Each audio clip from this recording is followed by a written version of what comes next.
अस्सलाम वालेकुम। मां आहियां असलम हैदर। इंतहाई अहम मामिलो चोलिस्तान कैनाल जो ऐं अॼु असीं ॻाल्हि ॿोल कंदासीं सिंध जे वज़ीर आला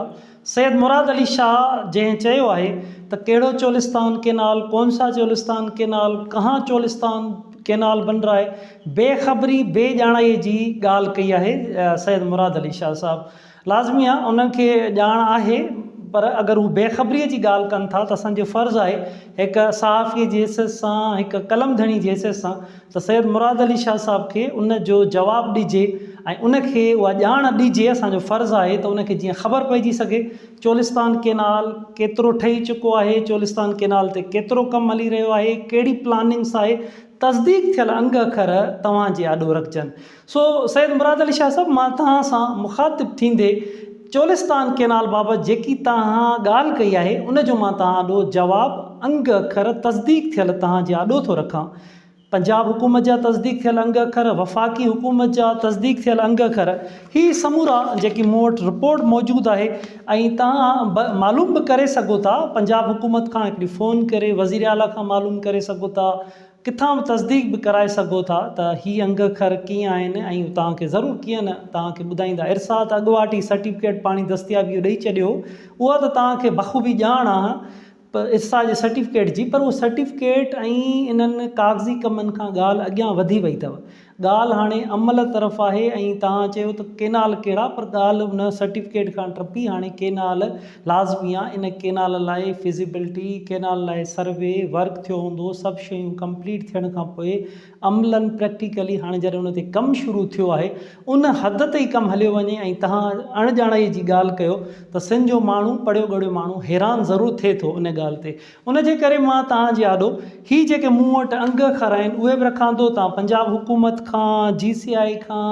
लिम्स खां, इन सबूरनि खां तव्हां मालूम करे सघो था। वॾा इदारा आहिनि, तव्हांखे ज़रूरु तव्हां सां अंग अखर शेयर बि कंदा, पर अगरि उहे अंग अखर तव्हां सां शेयर नथा कनि त मां तव्हां सां ही अंग अखर शेयर कयां थो। ही जेको मेगा कॉर्पोरेट फार्मिंग प्रोजेक्ट आहे चोलिस्तान जो, लखे एकड़ ज़मीन उते आबाद थींदी, पर उते हिन वक़्तु 2-3 लख एकड़ ज़मीन आबाद बि थी आहे। पर जीअं त पाणी, कपह खे अगरि पाणी आयो आहे ऐं कणिक खे, त कपह खे जिते 5 पाणी पिया खपनि उते 40 पाणी, माना वॾी तादाद में पाणी, ज़मीन सख़्तु आहे, उनजे करे वरी वारीअ जी उते ज़रूरत थी पए, उनजे करे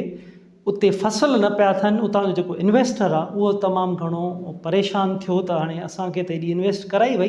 पर फसल न पिया थियनि, पाणी कोन्हे ऐं उन्हनि मुतालबो जेको रखियो आहे त फ़ौरन पाणी ॾिनो वञे। उन लाइ उन्हनि खे यकीन ॾियारियो वियो आहे, पक ॾियारी वई आहे, उन्हनि जे आॾो कमु शुरू करायो वियो आहे त पाणी तव्हांखे तेज़ी सां असां कमु शुरू कयो आहे ऐं पाणी तव्हांखे मिलंदो, हेतिरो हेतिरो पाणी मिलंदो। उहे जेकी ब्रीफिंग्स आहिनि,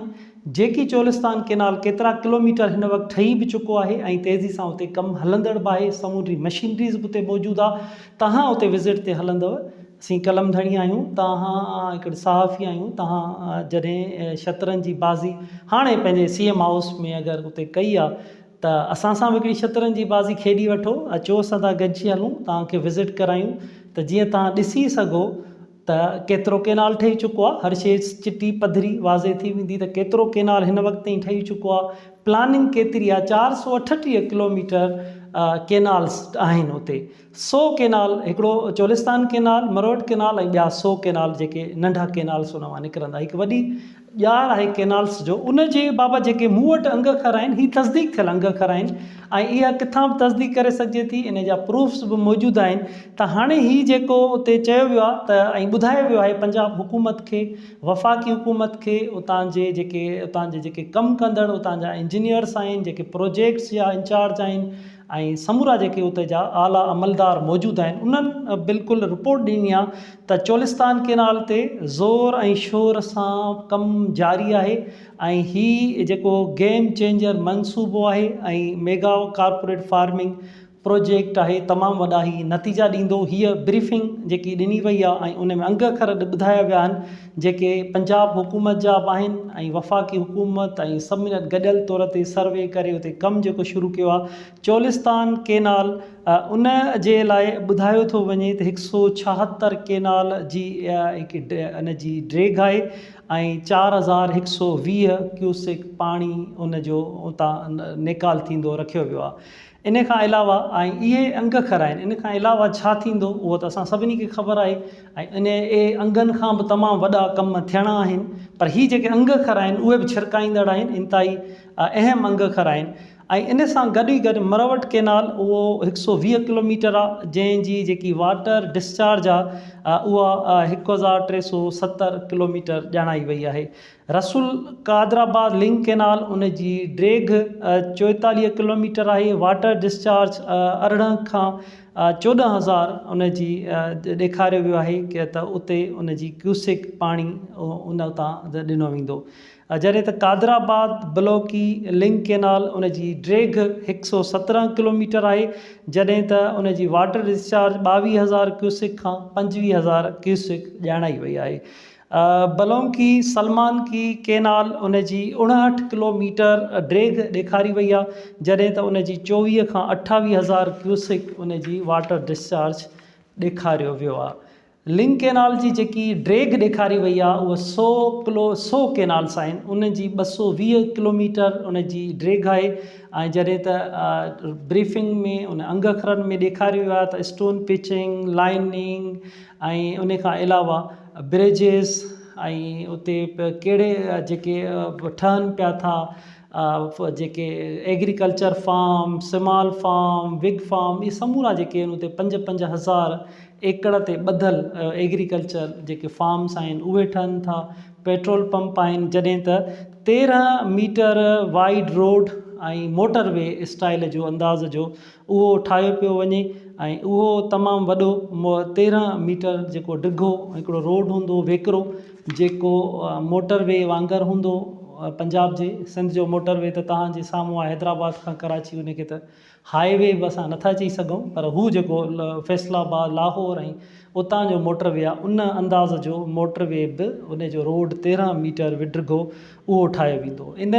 रिपोर्ट में इहो बि ॼाणायो वियो आहे त मौजज़ाती हिकु प्रोग्राम आहे ऐं गेम चेंजर आहे ऐं उन में इदारा जेके आहिनि उहे त GCI, लिम्स, इहे सभु उन में उन्हनि तमामु वॾो एतमाद ॾियारियो आहे इन्वेस्टर्स खे त हीउ तेज़ी सां केनाल ठहंदो ऐं तेज़ी सां ठही रहियो आहे ऐं उन जा नतीजा जल्द मिलंदा। हाणे हीअ तस्दीक थियल रिपोर्ट्स आहिनि जेके हिकु आम सहाफ़ीअ ताईं पहुची वञनि थियूं, हिकु आम कलम धणीअ ताईं, सिंध जे आम माण्हूअ ताईं पहुची वञनि थियूं। सिंध जो वज़ीर आला अगरि अहिड़ी ॻाल्हि करे त उनखे ॼाण न आहे, उनखे का मालूमात न आहे, तो सैयद मुराद अली शाह साहब हिन खां अॻु में इजलास थिया, मंज़ूरियूं थियूं, वरी एहसन इक़बाल वटि जेको इजलास थियो उन में मंज़ूरी थी, पैसा मंज़ूर कया विया, पैसनि मंज़ूरीअ खां पोइ समूरा वर्क उते थियो, सर्वे थियूं, तस्दीकूं थियूं, समूरी ॼाण मिलण खां पोइ रिपोर्ट से हो सभु फिज़िबिलिटी सभु तयारु थियण खां पोइ अमली तौर ते हिन वक़्तु केनाल्स ते उते कमु शुरू आहे ऐं हज़ारे किलो जेके किलोमीटर्स, हज़ारनि जी तादाद में लखनि जी एकड़ ज़मीन जेकी आहे उहा आबाद बा, पर जेके केनाल्स जे ज़रिए आबाद ज़मीन थींदी उन जे हवाले सां इंतिहाई अहम इहा आहे त इन्वेस्टर्स जो मुतालबो आहे त चोलिस्तान केनाल, मरवट केनाल ऐं तव्हां जेको असां सां वाइदो कयो हो उहो असां सां पूरो कयो, फौरी तौर ते असांखे केनाल ॾियो। उन जे लाइ उहो तेज़ी सां उते कमु हलंदड़ आहे। इन्वेस्ट जेकी कई वई, जेके हुकूमत पैसा मंज़ूर कया आहिनि उन ते समूरा उते ऑफिसर्स, अमलदार, उहे सभु मशीनरीज़ जदीद इहे सभु उते पहुता आहिनि ऐं कमु करे रहिया आहिनि। 66 लख एकड़ खां 80 लख एकड़ ताईं ज़मीन उतां जी आबाद थींदी। हाणे सवाल इहो पैदा थिए थो त हिकु त तव्हां विज़िट कयो, तव्हां असां सां गॾु हलो, तव्हांखे विज़िट करायूं, त तव्हां हली ॾिसो, जो छा तव्हां बेख़बरीअ जी ॻाल्हि कई आहे त ॾिसो हली त केतिरो उते ॼार विछाए पियो वञे केनाल जो, ऐं उहे सभु जेके केनाल हूंदा उहे टेक्निकली तौर ते त अनफिट आहिनि, सियासी तौर ते समूरा तकरार सॼो सूबो एतिजाज करे रहियो आहे, पर उतां जेको पाणी कढनि था, पाणी जी नेकाल थींदी उहा सिंधु दरिया मां थींदी, जंहिं ते सिंध जो माण्हू इहो एतिराज़ु वारे थो त 66 लख 80 लख एकड़ ज़मीन आबाद थींदी, सिंधु दरिया में पाणी फुड़ो न हूंदो त सिंध जो माण्हू, पाणी न हुजणु सबबु सिंध जो माण्हू आख़िर गुज़ारो कीअं कंदो। को बि अगरि मिसाल तो कंहिं ते को इल्ज़ाम न आणिजे, ज़िद बहस कुझु बि तव्हां सां न कजे, पर अगरि क़ानूनी अंग अखरनि ते जीअं तव्हां चवंदा आहियो त असीं पढ़िया ॻढ़िया माण्हू आहियूं, जमहूरियत ते एतमाद कयूं था, त तव्हां जमहूरियत खे अॻियां रखी करे सिंध जे परे घड़े माण्हूअ जी जेके असांजियूं ॻाल्हियूं कनि था, सभु माण्हू कनि था त हीअ ज़ुल्म ज़्यादती थी रही आहे, पर हाणे उन्हनि जी ॻाल्हियुनि खे तव्हां छॾियो, असांजी ॻाल्हियुनि खे तव्हां छॾियो, तव्हां अचो हीअ जेके असांजी रिपोर्ट्स आहिनि तव्हां उन ते असां सां गॾिजी हलो, तव्हां विज़िट कयो, तव्हां असां सां गॾिजी नथा हलो, तव्हां पाण वञो त लाइव अचो ऐं असांखे ॿुधायो त हिते त कुझु बि न आहे, हिते त न केनाल आहे, न को हिते पाणी आहे, कुझु बि कोन्हे, का बि कमकार कोन्हे। सो तेज़ी सां हुते कमु जारी आहे, सिंध जो माण्हू सरापा एतिजाज आहे, रोड रस्तनि ते एतिजाज करे रहियो आहे, धरना हणी रहियो आहे, मुसलसल एतिजाज करे रहियो आहे त चोलिस्तान केनाल जी रिथा इंतई ख़तरनाक आहे, सिंध दुश्मन आहे, सिंध जो पाणी खंयो वेंदो, ऐं पाणी न हुजणु सबबु समूरो जेको कोटली डाउन स्ट्रीम आहे उहो अॻे ई तबाह आहे, ठटो बदीन सिजावल समूरो। सैयद मुराद अली शाह साहिबु, सिंध तव्हांजो सूबो आहे, तव्हां हुतां जा वज़ीर आला आहियो, तव्हां अचो, तव्हांजे ई ज़िले में अगरि ज़िले जामशोरे में अगरि तव्हां पंहिंजे विज़िट कयो त कोटली डाउन स्ट्रीम जो छा हाल आहे, ठटे बदीन सिजावल जो छा हाल आहे, कीअं डाउन स्ट्रीम मां समुंड मां जो समुंड पाणी कीअं मथे अची रहियो आहे, ऐं सिंध जी ज़मीन इहे ज़िला कीअं तबाह थी रहिया आहिनि, कीअं डेल्टा इंडस जी तबाह थी रही आहे, कीअं समूरो जेको सिस्टम आहे उहो नेचर जो उहो तबाह थी रहियो आहे, उनजे करे तमामु वॾा नुक़सानात थियणा आहिनि। ऐं उन ते कंहिं बि ज़िद बेस खां हटी करे अगरि उन ते ग्राउंड रियलिटीज़ खे अॻियां ॾिसिजे ऐं उन ते हक़ीक़त पसंदि थी करे ॾिसिजे त हिन वक़्तु चोलिस्तान केनाल तेज़ी सां ठहे पियो, उन ते धुरियूं बज़िद आहिनि त सिंध जो माण्हू भले सरापा एतिजाज हुजे, सिंध खे पाणी न मिलंदो त लाज़मी आहे बलूचिस्तान खे पाणी न मिलंदो, ऐं इरसा जो जेको कूड़ो सर्टिफिकेट ॾिनो वियो उन ते बि तव्हांखे वॾो एतिजाज करणु घुरिजे त इरसा वटि त हिकु त कानून कोन हो, इख़्तियार न हो, न सर्टिफिकेट कीअं ॾिनो, अगरि सर्टिफिकेट ॾिनो आहे त उन खां पुछाणो कयो वञे त उन कहिड़ी कानूनी हैसियत सां सर्टिफिकेट ॾिनो, सिंध खे पाणी न मिलंदो त बलूचिस्तान खे पाणी कीअं मिलंदो। हिकु वॾो पाणीअ ते हिकु तमामु वॾो तकरार, तमामु वॾो जहिड़ी जंग जहिड़ी सूरत हाल थी सघे थी, छो जो सिंध में पाणी न हूंदो त सिंध जो माण्हू एतिजाज कंदो, रोडनि ते ईंदो ऐं प्रोटेस्ट कंदो, लाज़मी आहे सिंध जो माण्हू